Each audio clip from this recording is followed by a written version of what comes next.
Faut que je vous montre un truc hallucinant. Regardez bien ça. Steph a le ballon. Et bim, première faute sur lui. Il se fait encore accrocher. Bref, ça fait 1, 2 et peut-être même 3 fautes non sifflées. C'est exactement le nombre de fois que Steph Curry s'est fait dégommer sur cette dernière possession contre Phoenix. J'ai déjà vu des fautes intentionnelles bien plus discrètes que l'agression caractérisée de Devin Booker sur cette action. Mais comme on a l'habitude depuis des lustres, Steph Curry, allez savoir pourquoi, n'a jamais les arbitres dans sa poche. C'est sûrement parce qu'il est super désagréable avec les hommes en gris, pas vrai ? Aucune idée du pourquoi du comment, mais à 37 ans et après 16 saisons dans la ligue, faut pas rêver, ça ne changera plus maintenant. Tout ce que je constate, c'est qu'à 37 balais et avec 16 années de carrière dans les jambes, même sans aucun coup de pouce des zébrés, Steph Curry réalise des trucs qui devraient être physiquement impossibles. Il sort des performances qu'on pensait totalement inimaginables, genre planter 12 tirs primés contre Portland, ce qui marque son 45e match à 40 points depuis qu'il a passé la trentaine. En clair, c'est le record absolu de toute l'histoire de la NBA. Il met à l'amende MJ, LeBron et même le Black Mamba. Ce meneur d'1m88, soi-disant trop frêle et trop petit, continue d'écrire l'histoire chaque fois qu'il pose un pied sur le parquet. Et alors que les Warriors galèrent comme jamais, tout le monde se demandait si le salut viendrait des jeunes pépites ou des nouvelles recrues. Que dalle, c'est toujours le même bonhomme qui porte la baraque à bout de bras, comme il le fait chaque année depuis ses débuts. Et je ne sais pas comment il fait, mais à 37 ans, il remet le couvert. Le chef Curry ne se contente pas de claquer des matchs à 40 points, il tourne à une moyenne de 28,7 points par match, la deuxième meilleure marque de l'histoire pour un joueur de cet âge, juste derrière le King, LeBron James. Et ouais, gros respect à LeBron, je sais que ça en énerve certains d'entre vous, mais ça reste l'un des meilleurs joueurs de tous les temps. Sauf que tout le monde s'extasiait sur la longévité de LeBron à 37 ans, on nous bassinait avec ça à chaque match qu'il jouait. Alors pourquoi on ne réserve pas le même traitement médiatique à Steph Curry ? Parce que ce qu'il accomplit est sans doute encore plus impressionnant que tout ce qu'on a vu. En plus de tourner à 28,7 points de moyenne, son efficacité est juste affolante, avec un true shooting percentage qui grimpe à 64,2%. Juste pour vous situer le délire, c'est plus élevé que Karim Abdul-Jabbar lors de sa saison à 37 ans.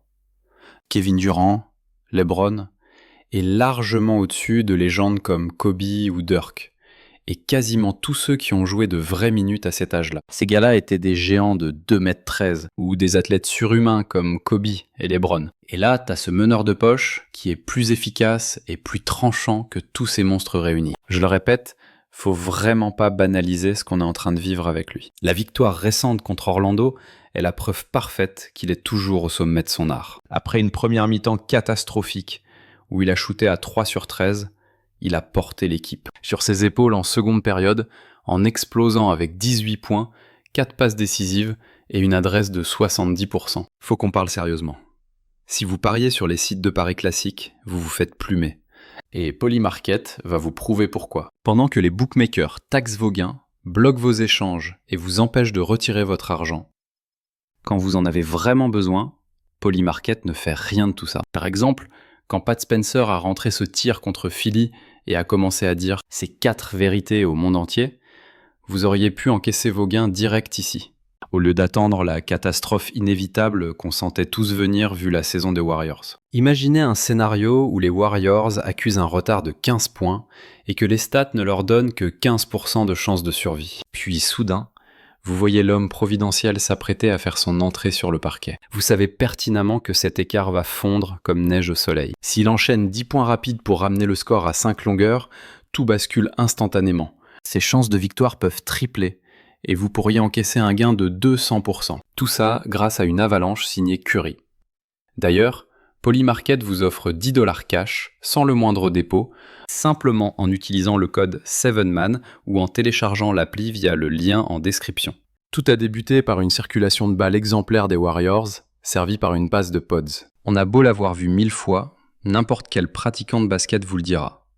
Ce tir est d'une difficulté absurde à cet endroit du terrain, surtout ce petit flotteur main basse. Vous voulez savoir ce qui est encore plus costaud ? Planter un 3 points en step back sur la tête d'un ailier super athlétique de 2m6. Et si la défense du Magic refuse de monter sur Steph à 9 mètres du cercle, il va les punir en boucle, sans pitié. Dès qu'il voit quelques tirs primés traverser le filet, 16 années d'archives sont là pour confirmer que vous êtes cuit s'il commence à enchaîner les step-back. Cela dit, même le GOAT a parfois besoin d'un petit coup de pouce du destin. Une séquence de passes catastrophique se transforme en miracle. Résultat, Curry, seul à 3 points. Et en l'espace d'un seul quart-temps, après un début poussif à 8 points sur 13 tentatives, il a claqué 15 points avec un impeccable 6 sur 6 au tir durant ce troisième quart, inversant totalement la dynamique avant d'enchaîner dans la dernière période. Il nous fait le coup toute la saison. Je sais qu'on a l'habitude, mais franchement, on devrait pas banaliser ça. C'est du jamais vu, tout simplement. Malheureusement, son chef-d'œuvre de 48 points à Portland restera l'un de ses matchs, oublié par l'histoire à cause de la défaite finale. Mais ça n'enlève rien à sa performance monstrueuse ce soir-là. Sérieux, admirez le travail de Steph quand il attaque la peinture. Klingan est là pour opposer une première résistance. Observez Steph ressortir vers l'arc, profiter d'un écran solide de pods, dégainer et faire mouche. Ce qui rend Steph indéfendable, et on le sait tous, c'est sa capacité à forcer les intérieurs à jouer dans des zones où ils sont totalement perdus. Une fois qu'il les a attirés derrière la ligne à 3 points, ils deviennent ses jouets. La preuve ici, face à Klingan, une petite hésitation au niveau de la ligne, et il le dépose littéralement, le faisant paraître incroyablement lent. Ce qui me tue avec Steph, c'est ce genre d'action. Il prend l'écran de Trace, et là, on fait pause. Pour 99% des joueurs dans l'histoire de la NBA, la défense est bien placée. Eh bien non. Face à Curry, c'est comme si le défenseur avait reculé, parce qu'il artille à un bon 1m50 derrière la ligne et fait passer une bonne défense pour une passoire. Steph Curry a complètement réinventé la notion de défense et les efforts nécessaires pour le freiner. Et là, on ne parle que du scoring. Il a aussi révolutionné le rôle de meneur de jeu grâce à sa fameuse gravité. Jetez un œil à cette séquence. Il efface Gillespie sur le drive. Il aspire ensuite Williams, puis O'Neal, et enfin Brooks. Arrêt sur image.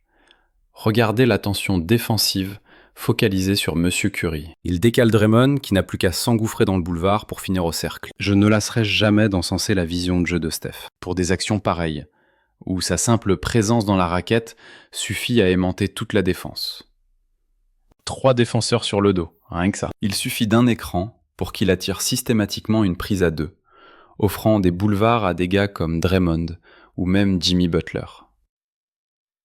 Celui qui pose l'écran se régale, car la gravité de ce mec force la défense à jouer en 4 contre 3. C'est hallucinant, il arrive à créer du jeu sans même avoir besoin de toucher la balle. Évidemment, tout le monde parle de son shoot, et c'est normal vu le sniper. Mais je le maintiens encore aujourd'hui, le handle de Steph Curry est criminellement sous-coté. Ce qu'il fait avec la balle orange, c'est de la pure sorcellerie. Regardez-le contre Brooks, il cuisine littéralement cette fraude avec un dribble dans le dos, enchaîne avec un cross dévastateur pour le déposer, avant de servir Jimmy sur un plateau pour 2 points faciles. On connaît tous ces highlights par cœur, mais il est grand temps de l'inclure dans la discussion. Des meilleurs manieurs de ballon de l'histoire. Il maîtrise chaque facette du jeu à la perfection, au point que les défenseurs en oublient totalement des tueurs comme Jimmy. Prenez cette action.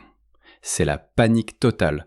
Les 2 défenseurs se jettent sur Steph, il pénètre, fixe un autre gars et décale Jimmy tranquille. Quand t'es capable de foutre un tel bordel tout en étant aussi efficace au scoring et à la création, c'est pas étonnant que dès que tu mets un pied sur le parquet, l'attaque de l'équipe passe dans une toute autre dimension par rapport à tes minutes sur le banc. Mais à l'heure actuelle, Steph Curry se démultiplie et fait tout ce qui est humainement possible pour ramener les Warriors à un niveau respectable. Et à 37 ans, honnêtement, qu'est-ce que vous voulez dire de plus sur Stephen Curry ?